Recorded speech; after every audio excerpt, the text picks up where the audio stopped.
आय हाय हाय हाय, देखा जुगाड़। अस्सलाम वालेकुम जी प्यारे हो, क्या हाल चाल है? ठीक ठाक। अच्छा जी प्यारे, मैं हूं जी इस वक्त ऑस्ट्रिया के शहर क्लिंगनफोर्ट में जनाब। और ये जनाब मैं चावल बना रहा हूं, और चावल थोड़े से हो गए हैं ज़्यादा। और ये दम का मैंने देखें कैसा तरीका लगाया हुआ है। ये फ्राई पैन है, और नीचे जो है वो देखें देश की थोड़ी छोटी थी। और मैं सोच रहा हूँ इस तरह दम लगाता हूँ, मेरे ख्याल में काम चल जाएगा। आपका क्या ख्याल है जी प्यारे हो? जुगाड़ तो लगा लिया। देचकी के ऊपर जो फ्राई पैन है जनाब, उसको उल्टा करके तो रखा है। देखें हवा शवा तो कोई नहीं वैसे निकल रही, पर भाप शाप तो अब पक जाएंगे इंशाल्लाह ठीक चावल। दम का टाइम जो है वो पूरा हो गया। चूल्हा करते हैं जनाब बंद, और खोल के जनाब अब आपको दिखाते हैं जी चावल बने कैसे हैं जी।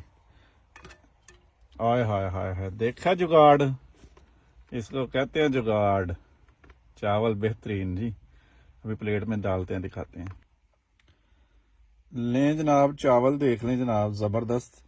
एक एक दाना अलहदा, और बिल्कुल पक भी गए हैं। जिसने जनाब खाने हैं वो आके खा सकता है। मेरे से काफ़ी ज़्यादा, ये कल तक भी चल सकते हैं।